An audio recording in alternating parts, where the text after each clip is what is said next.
அனைவருக்கும் வணக்கம். நாம் இன்று பார்க்கக்கூடிய முக்கியமான காணொளி டிஆர்பியிலிருந்து பிடி பிஆர்டிஇ அரசு பட்டதாரி ஆசிரியருக்கான 2026 நோட்டிஃபிகேஷன்ஸ் வந்து பார்த்திங்கன்னா மே மாதம் ஆஃப்டர் த எலெக்ஷன் ரிசல்ட்டுமே ஒரு 15க்கு மேலே நம்ம எதிர்பார்க்கலாம்.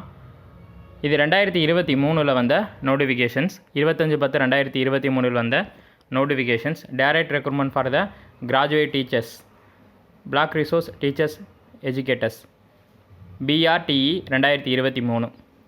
இதற்கான அந்த நோட்டிஃபிகேஷன்ஸ் வந்து பார்த்தீங்க அப்படின்னா கொடுத்துருந்தாங்க. இதுக்கான என்ன எலிஜிபிள் அப்படின்னா டெட்டு பேப்பர் 2ல் நீங்கள் தகுதி பெற்றிருக்கணும்.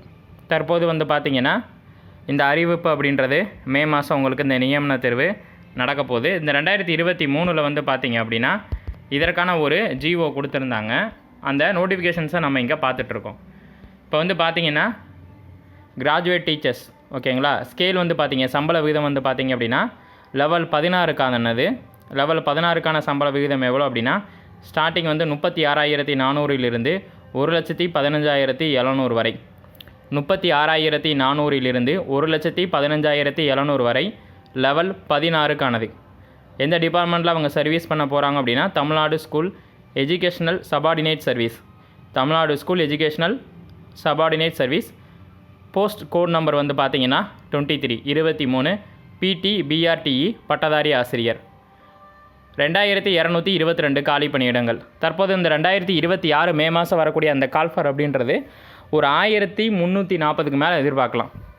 ஏன் அப்படின்னா 2023 வந்த நோட்டிஃபிகேஷன்ஸ் 2222 422 வந்திருக்கு.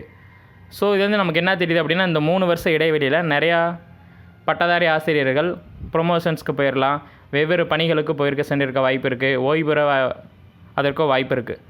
ஸோ வந்து பார்த்திங்கன்னா இந்த 2026 இந்த நோட்டிஃபிகேஷன்ஸ் பிடி பிஆர்டிஇ பட்டதாரி ஆசிரியர்களுக்கான காலி பணியிடங்கள் கட்டாயமாக அதிகரிக்கும் அப்படின்னு சொல்லி நம்ம எதிர்பார்க்கலாம். ஒரு 1000க்கு மேற்பட்ட காலி பணியிடங்கள் இந்த மே மாதம் அறிவிப்பு வெளியாகலாம். இந்த கிடைக்கக்கூடிய நேரத்தை நம்ம தெளிவாக பாடத்திட்டத்தை படித்தோம் அப்படின்னா கண்டிப்பாக இந்த வருடம் நம்ம அரசு ஆசிரியர் ஆகிடலாம். இதற்கான கரண்ட் வேக்கன்ட் வந்து பார்த்திங்கன்னா 2023 வந்து பார்த்திங்கன்னா 2028 ஷார்ட் ஃபால் வேக்கன்சி வந்து 194 கொடுத்துருந்தாங்க. ஓகேங்களா, மொத்தம் 2222. இது நோட்டிஃபிகேஷன்ஸ் வந்தது பார்த்திங்கன்னா 25/10/2023. அப்போ நம்ம இப்போ மே 25 வருதுன்னு கூட வச்சுக்கிடுவோம். மே 25, அப்போ 25/5/2026 அப்ளிகேஷன்ஸ் வந்து பார்த்திங்க அப்படின்னா உங்களுக்கு எப்போ ஓப்பன் ஆகுது அப்படின்னா 1 ஜூன் 2026, 1/6/2026. இதற்கான லாஸ்ட் அப்ளிகேஷன்ஸ் அந்த டேட் வந்து பார்த்திங்கன்னா 30 ஜூன் 2026. எக்ஸாமினேஷன் வந்து பார்த்திங்க அப்படின்னா உங்களுக்கு கிட்டத்தட்ட 3 மாதத்துக்கு அப்புறம் தான் எக்ஸாமினேஷன் கொடுத்துருக்காங்க. 12வது மாதம் 1 மாதம் டைம் இருக்குது. நோட்டிஃபிகேஷன் 10வது மாதம், இடையில வந்து உங்களுக்கு 11, 12 2.5 மாதத்துக்கிட்ட இருந்துச்சு. ஸோ வந்து பார்த்திங்கன்னா உங்களுக்கு அந்த நோட்டிஃபிகேஷன்ஸில் இருந்து ஜூன், ஜூலை, ஆகஸ்ட்டில் கூட எக்ஸாம்ஸ் அல்லது ஜூலை எண்டில் எக்ஸாம்ஸ் நடக்க வாய்ப்பு இருக்குது. டிபார்ட்மெண்ட் வேகன்சி வந்து பார்த்திங்கன்னா மொத்தமாக டைரக்டர் ஆஃப் ஸ்கூல் எஜுகேஷனில் வந்து பார்த்திங்கன்னா 2171, எம்பிசி டிஎன்சி வெல்ஃபேருக்கு வந்து பார்த்திங்கன்னா 23, ஆதி திராவிடர் வெல்ஃபேருக்கு வந்து பார்த்திங்கன்னா 16, மீதி இருக்க டிஃப்ரெண்ட் டேபிளுக்கு வந்து பார்த்திங்கன்னா 12, மொத்தம் 2222 காலி பணியிடங்கள். இதற்கான வந்து பார்த்திங்க அப்படின்னா குவாலிஃபிகேஷன்ஸ் நம்ம ஆல்ரெடி கொடுத்துருந்தோம். இப்போ இங்கே தெளிவாக கொடுத்துருக்காங்க பாருங்கள். கேண்டிடேட்ஸ் ஹூ ஹேவ் டிகிரி, அதாவது டபுள் டிகிரி முடிச்சிருந்தாலும் சரி, அடிஷ்னல் டிகிரி முடிச்சிருந்தாலும் சரி, ஓகேங்களா. அதுக்கடுத்து வந்து பார்த்திங்கன்னா என்னென்ன கிராஜுவேஷன்ஸ் அவங்க சைமல்டேனியஸில் எதிர்பார்க்குறாங்க அப்படின்றத நம்ம இப்போ டீட்டெயில்டாக பார்க்க போகிறோம். அதாவது ஒரு 10th +2 + டிகிரி, அதோட ஒரு பிஎட், ஓகேங்களா. அதான் நாம்ஸ் படி கொடுத்துருக்காங்க. ஸோ இங்கே தெளிவாக கொடுத்துருக்காங்க பாருங்கள் என்னென்ன ஒரிஜினல் சர்டிஃபிகேட்டை நம்ம அப்லோடிங் பண்ணும்போது நமக்கு தேவை அப்படின்னு. அப்போ இந்த நியமன தேர்வு, அதாவது பிடி பிஆர்டிஇ நியமன தேர்வின் போது நம்மகிட்ட என்னென்ன ஒரிஜினல் டாக்குமெண்ட்ஸ் கட்டாயம் தேவை அதுக்கு அப்ளை பண்ணும்போது அப்படின்னு பார்த்தீங்கன்னா 10th mark sheet original, 10th mark sheet original, 12th mark sheet original, diploma in teacher education அல்லது டிப்ளமோ இன் எலிமெண்ட்ரி எஜுகேஷன், இதோட ஒரிஜினல் சர்டிஃபிகேட்டு நமக்கு வேணும். அதாவது கன்சல்டேட் மார்க் ஷீட் இருந்துச்சு அப்படின்னா அதை கொடுங்க, அல்லது ஓவரால் மார்க் ஷீட் இருந்துச்சு அப்படின்னாலும் அதை கொடுங்க, அல்லது செமஸ்டர் மார்க் ஷீட் இருந்துச்சுனாலும் அதை கொடுங்க. அதாவது ஃபைனல் மார்க் ஷீட் இருந்துச்சுன்னா, ஓவரால் மார்க் ஷீட் இருந்துச்சுன்னா அதையும் கொடுங்க. ஓகேங்களா. எது உங்கள்கிட்ட எவிடன்ஸாக இருக்கோ அந்த ஸ்டேட்மெண்ட்டை நீங்கள் மார்க் ஷீட்டாக கன்சர்ன் பண்ணி கொடுக்கலாம். பிஎட் வித் 4 இயர்ஸ் அது நம்ம ஏற்கனவே சொல்லிட்டேன். Consolidate mark sheet degree certificate அது கண்டிப்பாக கேட்க வாய்ப்பு இருக்குது 4 இயர்ஸ்க்கு. அதாவது இது ஏற்கனவே நம்ம சொல்லியிருந்தோம் இன்டகிரேட்டட் கோர்ஸ் அப்படின்னு பிஎஸ்சி பிஎட்டு. அது இப்போ கூட அந்த அட்மிஷனை இப்போ தற்சமயம் வந்து டிஆர்பி ஸ்டாப் பண்ணி வச்சுருக்காங்க. அதுக்கடுத்து வந்து பார்த்திங்கன்னா யூஜி டிகிரின் relevant subject consolidate mark sheet degree certificate அல்லது ப்ரொஃபஷனல் சர்டிஃபிகேட்டு. அடுத்து எம்எட்டு பிஎட்டுக்கான அந்த degree certificate consolidate mark sheet. அடுத்து டீச்சர்ஸ் எலிஜிபிலிட்டி டெஸ்ட்டுக்கான அந்த பேப்பர் 2க்கான சர்டிஃபிகேட்டு.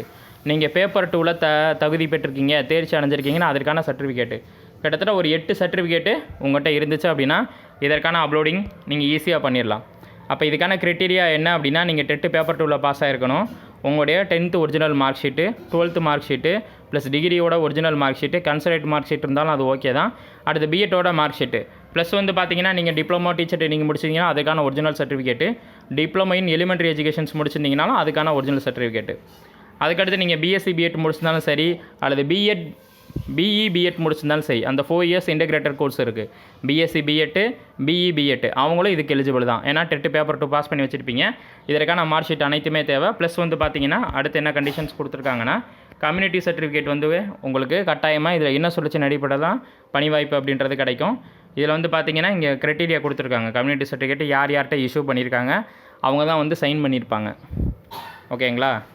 இப்போ வந்து பார்த்திங்கன்னா BC BCM MBC DNC headquarters deputy tahsildar or special deputy tahsildar அவங்க தான் சைன் பண்ணியிருப்பாங்க. எஸ்சிஏக்கு வந்து பார்த்திங்கன்னா tahsildar of native taluk of the candidate. எஸ்டிக்கு வந்து ரெவன்யூ டிவிஷனல் ஆஃபீஸர் ஆர்டிஓ அப்படின்னு சொல்லுவாங்க. அவங்க தான் சைன் பண்ணியிருப்பாங்க அந்த சர்டிஃபிகேட்ஸில். ஓகேங்களா? அதுக்கடுத்து வந்து பார்த்திங்கன்னா பர்சனல் ஸ்டாண்டர்ட் இன் தமிழ் மீடியம் பிஎஸ்டிஎம் சர்டிஃபிகேட்டு. இதுக்கு வந்து பார்த்திங்கன்னா 20% உள் இதே ஒதுக்கீடு இருக்குது. 20% சர்டிஃபிகேட் இருக்குது.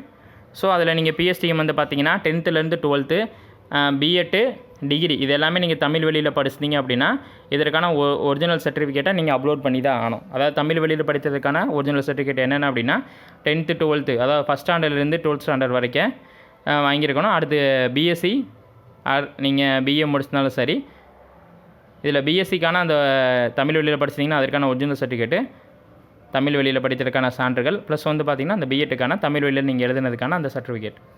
அடுத்த டிஃப்ரெண்ட் டேபிள் சர்டிஃபிகேட் வந்து பார்த்திங்கன்னா உங்கள்கிட்ட இருந்துச்சுன்னா அதையும் நீங்கள் ப்ரொடியூஸ் பண்ணணும். இதற்கான சிலபஸ் வந்து பார்த்திங்கன்னா மொத்தம் 150 கொஸ்டின்ஸ் கேட்குறாங்க நியமன தேர்வுக்கு. நீங்கள் எந்த சப்ஜெக்ட் வேணால் இருக்கலாம். தமிழாக இருக்கலாம், இங்கிலீஷில் இருக்கலாம், மேத்தமெட்டிக்ஸாக இருக்கலாம், ஃபிசிக்ஸாக இருக்கலாம், கெமிஸ்ட்ரியாக இருக்கலாம், botany zoology or history or geography. Each subject in single paper. எந்த சப்ஜெக்ட் எடுத்தாலும் நீங்கள் சிங்கிள் பேப்பர் எடுத்தாலும் 150 கொஸ்டின்ஸ் இருக்கும். 3 மணி நேரம் 150 மார்க்கு.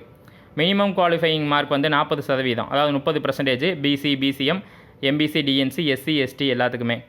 ஜென்ரலுக்கு வந்து 60%, 60 மார்க்கு 40%. அதாவது தமிழ் சப்ஜெக்ட் எடுத்தாலும் சரி, இங்கிலீஷ் சப்ஜெக்ட் எடுத்தாலும் சரி, மேத்தமெட்டிக்ஸ் எடுத்தாலும் சரி, physics botany zoology history geography நீங்கள் எந்த சப்ஜெக்ட் எடுத்தாலும் 150 கொஸ்டின்ஸ் இருக்கும். 150 மார்க்கு 3 மணி நேரம். இந்த 150 மார்க்குக்கு நீங்கள் 30% எடுக்கணும். எந்தெந்த கம்யூனல்லாம் பிசி பிசிஎம் எம்பிசி டிஎன்சி. ஜென்ரலுக்கு 40%, அதாவது 60 மதிப்பெண். கிராஜுவேஷன் டீச்சர் தமிழுக்கு வந்து UG degree in Tamil, graduation English டிகிரிக்கு இங்கிலீஷு, மேத்தமெட்டிக்ஸ்க்கு மேத்தமெட்டிக்ஸு. கிராஜுவேஷன் டீச்சர்ஸ் சயின்ஸுக்கு நீங்கள் அப்ளை பண்ணியிருந்தீங்கன்னா சயின்ஸில் நீங்கள் ஃபிசிக்ஸ் எழுதலாம், கெமிஸ்ட்ரி எழுதலாம், பாட்னி எழுதலாம், சுவாலஜி எழுதலாம். Which the candidate studied has a main subject in the graduation. நீங்கள் பிஎஸ்சி சுவாலஜி இருந்தீங்கன்னா நீங்கள் சுவாலஜி எடுக்கலாம். அது மாதிரி பிஎஸ்சி பாட்னி எடுத்திங்கன்னா பிஎஸ்சி பாட்னி எடுத்துக்கலாம். அடுத்து graduation teacher in social science history geography the candidate should be on studied as a main subject. அப்போ நீங்கள் வந்து ஹிஸ்ட்ரி படிச்சிருக்கீங்க, ஜாகிரஃபி படிச்சிருக்கீங்கன்னா நீங்கள் அந்த நியமன தேர்வில் அதை கூட நீங்கள் சப்ஜெக்டாக எடுத்துக்கலாம். 150 கொஸ்டின்ஸ் 150 மார்க். ஓகேங்களா? இது தெளிவாக கொடுத்துருக்காங்க மினிமம். அடுத்து வந்து பார்த்திங்கன்னா இதற்கான அடுத்தடுத்த வீடியோவில் நம்ம தெளிவாக காணொலி கொடுக்க போகிறோம். நன்றி.